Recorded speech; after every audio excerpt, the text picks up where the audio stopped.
which is that we produce our ephemeral. And as a result of that, we're frustrated. We're terribly frustrated. We feel that the only thing is to go on getting more and more.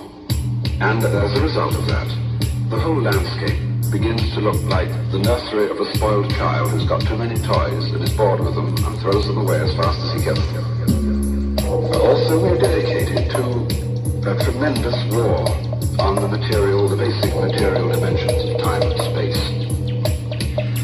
We want to obliterate their limitations. We want to get everything down as fast as possible. We want to convert the rhythms and the skills of work into cash. And then rush home to get away from work and begin the real business of life, to enjoy ourselves. To be the real point of life, what you rush home to get to is to watch an electronic reproduction of life.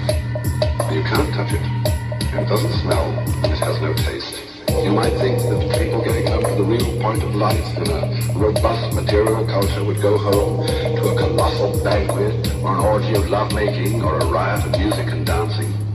But nothing of the kind. It turns out to be this purely passive contemplation of a twittering screen. As you walk through suburban areas at night, it doesn't matter in what part of the community it is, you see mile after mile of darkened houses with that little electronic screen flickering in the room. Everybody isolated, watching this thing, and thus in no real communion with each other at all.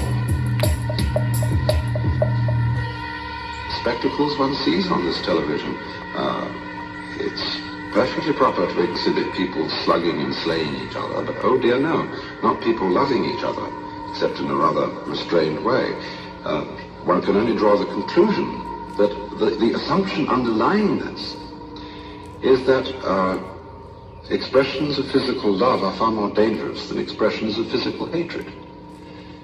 And it seems to me that a culture that has that sort of assumption is basically crazy and devoted, unintentionally indeed, but nevertheless in fact devoted, not to survival, but to the actual destruction of life.